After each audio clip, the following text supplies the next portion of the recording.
हाँ, आज हम लोग देखते हैं फ्यूचर इंडेफिनिट टेंस के बारे में।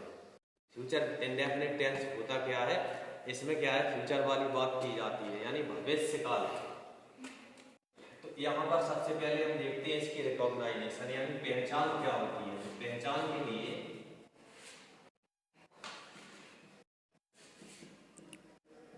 यदि हिंदी वाक्यों के लास्ट में दिख जाए गागी गे आदि शब्द, यदि दिख जाए गागी गे, तो वो फ्यूचर इंडेफिनिट का होता है। और इसके अलावा इसको हम बनाते कहते हैं सिंपल सेंटेंस को कैसे बनाया जाता है। रिकॉग्नाइजेशन तो पता है कि लास्ट में गा दिख जाए, गी दिख जाए या गी। शॉर्ट में समझते हैं। अब सिंपल सेंटेंस सीधा कैसे बनेगा उसको देखते हैं। तो सिंपल सेंटेंस बनाने का सिंपल सेंटेंस का मतलब होता है साधारण वाक्य। साधारण वाक्य के किस तरीके से बनाया जाएगा, यहां पर देखिए आई और बी के साथ में, आई और बी इसके साथ में जो हेल्पिंग वर्ब होती है वो शेल का यूज होता है। और यू वी यानी यू आ जाए या दे आ जाए या ही सी इट या नेम किसी का आ जाए, तो इसमें विल का यूज होता है। मतलब ये है कि आई और बी के अलावा जितने भी सब्जेक्ट होते हैं उन सबके साथ में विल का यूज होगा। आई और बी केवल सेल का यूज होता है। वर्ब की क्या है, फर्स्ट फॉर्म आती है V1, या यहां पर मैं लिख दे रहा हूं सीधा वर्ब की कौन सी फर्स्ट फॉर्म। अब यहां पर इसका स्ट्रक्चर जो होता है वो क्या होता है, सबसे पहले आता सब्जेक्ट, इसके बाद में विल या सेल। विल सेल को अकॉर्डिंग टू सब्जेक्ट हो जाता है V1 यानी वर्ब की फर्स्ट फॉर्म, और लास्ट में क्या करेंगे, ऑब्जेक्ट का यूज कर देंगे। इस तरीके से बनाया जाएगा। अब इसका भी देखते हैं एग्जांपल। आ गया कि वह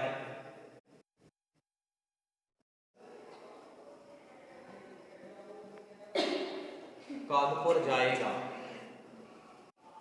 तो इसको हम कैसे बनाएंगे, वह के लिए he will go to Kanpur. इस तरीके से हम इसको बना देंगे। यदि यही सेंटेंस नेगेटिव में हो, यदि नेगेटिव में जब आएगा तो क्या करते हैं, इसमें नॉट का यूज करते हैं, कब, विल और सेल के बाद। तो इसका स्ट्रक्चर क्या होगा, subject will shall not plus object and verb की फर्स्ट फॉर्म प्लस ऑब्जेक्ट। यही सेंटेंस यदि हम यहां पर नेगेटिव में बदल दें तो क्या हो जाएगा, ये ही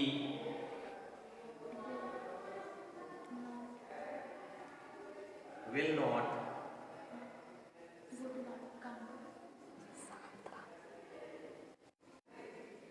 गो टू कानपुर, तो ये नेगेटिव में हो जाएगा। अब हम लोग देखते हैं यहाँ पर इंटेरोगेटिव। तो इंट्रोगेटिव को समझ लेते हैं। इंट्रोगेटिव सेंटेंस दो तरीके से बनता है।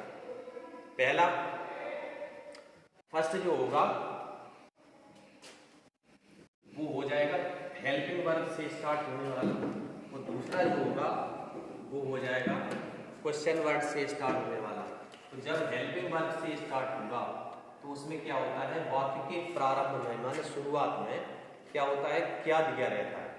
जब क्या आ जाए, क्या वह खाना खाएगा, तो वो हेल्पिंग वर्ब से स्टार्ट होगा।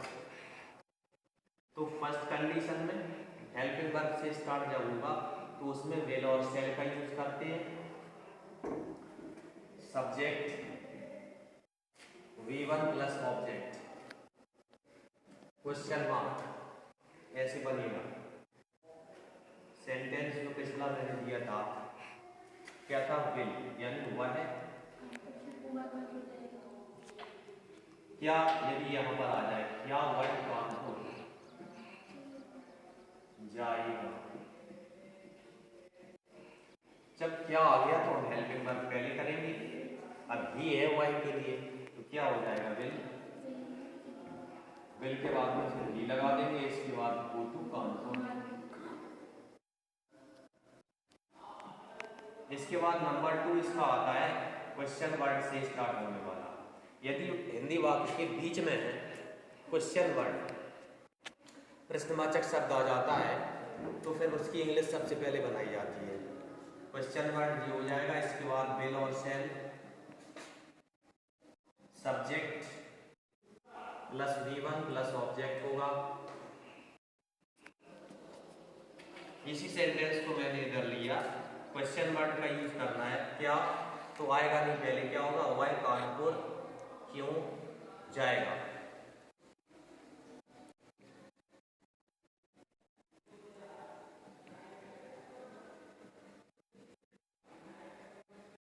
सबसे पहले इंग्लिश आती है क्वेश्चन वर्ड की। क्यों दिया गया है तो क्यों की इंग्लिश सबसे पहले बनाना है ना, वाई। तो क्या आएगी, वाई सबसे पहले, इसके बाद आएगी विल हेल्पिंग वर्ब, इसके बाद आएगा ही गो टू कॉल।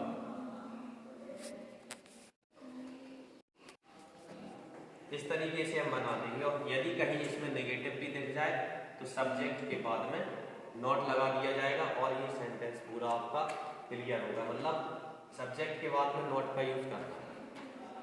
यदि क्या पहले दिया है तो हेल्पिंग वर्ब से स्टार्ट होगा।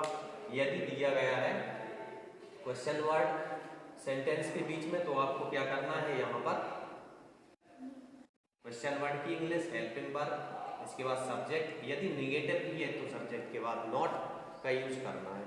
और इसके अलावा कुछ नहीं, एक सेंटेंस में बता दे रहा हूँ, इसी का निगेटिव प्लस डबल इंट्रोगेटिव यदि आ जाए तो ये हो जाएगा why will he not go to call. इस तरीके से हम इसको बना देंगे।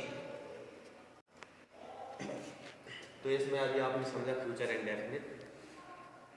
वीडियो ज़्यादा लंबा ना हो इसके लिए अगले वीडियो में फिर से मिलते हैं फ्यूचर कंटिन्यूअस के साथ।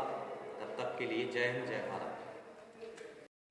आज हम लोग देखते हैं फ्यूचर कंटिन्यूअस टेंस के बारे में। और इसके पहले भी जो मैंने वीडियो डाल रखे हैं सेंटेंस के हैं, एक्टिव पैसिव है या डायरेक्ट इनडायरेक्ट है, उनको आप लोग देख लें और दूसरों में भी शेयर करें, जिससे कि आपके साथ साथ दूसरों को भी मिले। देखते हैं फ्यूचर कंटिन्यूअस। तो फ्यूचर कंटिन्यूअस टेंस के बारे में सबसे पहले हम इसकी पहचान समझते हैं। रिकॉग्नाइजेशन होती क्या है कि जिन हिंदी वाक्यों के लास्ट में यदि दिख जाए रहा होगा, रही होगी, रहे होंगे, तो वह फ्यूचर कंटिन्यूअस टेंस का वाक्य होता है। और इसके अलावा इसको बनाने का रूल्स क्या होता है, तो सिंपल सेंटेंस को हम किस तरीके से बनाते हैं वो देख लेते हैं। तो ये आपको पता है ही कि आई और बी के साथ में लगता है सेल बी, यहाँ पर फ्यूचर कंटिन्यूअस है। और इसके अलावा यहाँ पर जितने भी सब्जेक्ट आते हैं ऑल सब्जेक्ट के साथ में क्या होता है, यहाँ पर विल बी का यूज होता है।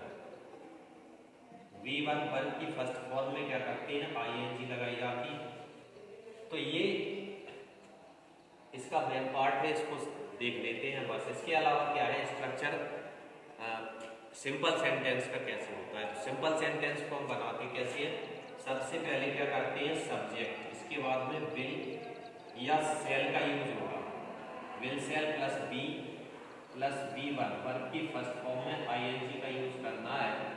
इसके बाद आपका आएगा ऑब्जेक्ट। तो ये इसका स्ट्रक्चर है, मेन फॉर्मूला ये होगा, इसी से हम बनाएंगे। अब मैंने एक एग्जांपल लिया, हम कार चला रहे होंगे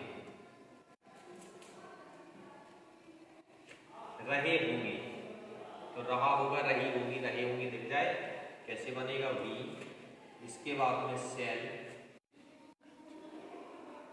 बी। अब चलाना के लिए कार चला रहा है तो ड्राइविंग,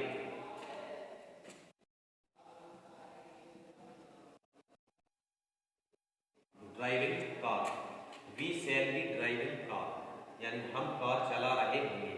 अब इसी को हम देखें अगर नेगेटिव में, तो नेगेटिव में क्या होता है, will not be shall not be. केवल इतना ही चेंजेशन होगा और सिंपल सेंटेंस की तरह ही बनेगा। नेगेटिव को आप बनाते कैसे हैं? ये वाला तो था आपका सिंपल का, ये इसको आप लिख सकते हैं इधर सिंपल सेंटेंस। यहाँ पर नेगेटिव का जो फॉर्मूला होगा वो क्या करेंगे, सब्जेक्ट आएगा will shall plus not B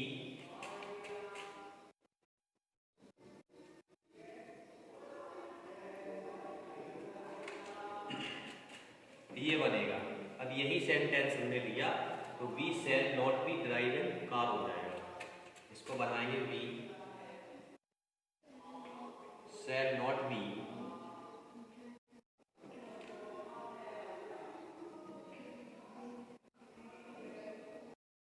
अब देखते हैं यहाँ पर इंटेरोगेटिव सेंटेंस को। इंट्रोगेटिव सेंटेंस कैसे बनता है, इंट्रोगेटिव को समझ लेते हैं। इंट्रोगेटिव सेंटेंस में होता क्या है, इसमें सबसे पहले क्या करते हैं कि हेल्पिंग वर्ब से स्टार्ट होने वाला सेंटेंस इंटेरोगेटिव जो होता है,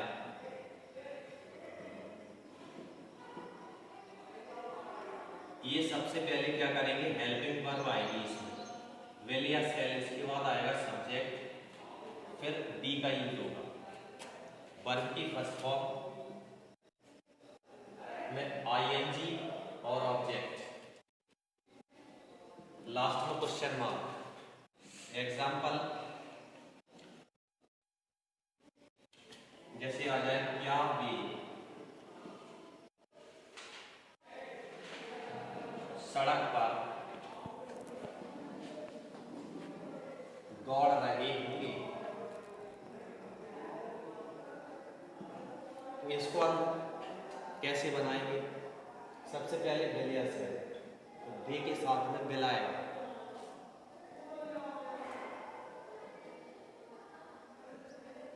will they be running on the road,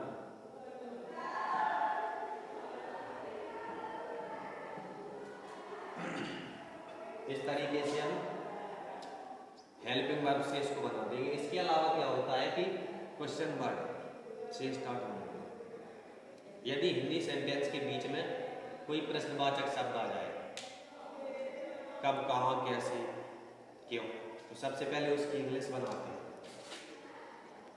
ये था फर्स्ट है, सेकेंड क्वेश्चन वर्ड आएगा उसमें, फिर क्या विल सेल का यूज होगा, इसके बाद सब्जेक्ट आएगा, फिर आएगा बी वर्ब की फर्स्ट फॉर्म में आईएनजी, इसके बाद आएगा ऑब्जेक्ट क्वेश्चन मार्क।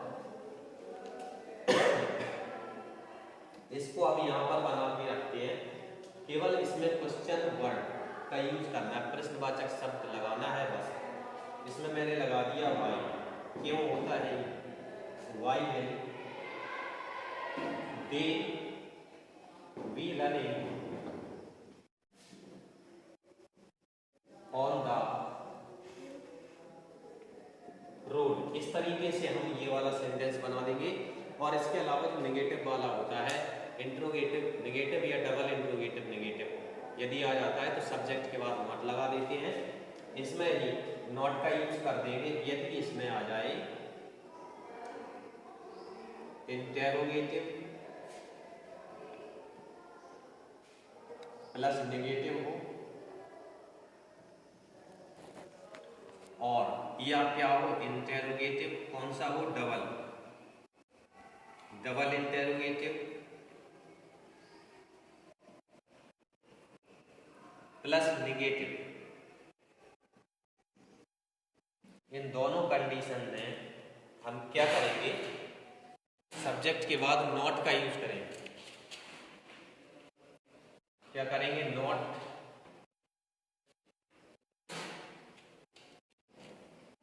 सब्जेक्ट के बाद,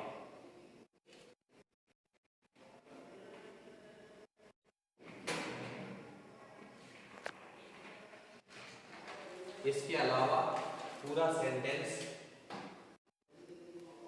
इसी स्ट्रक्चर से बनेगा।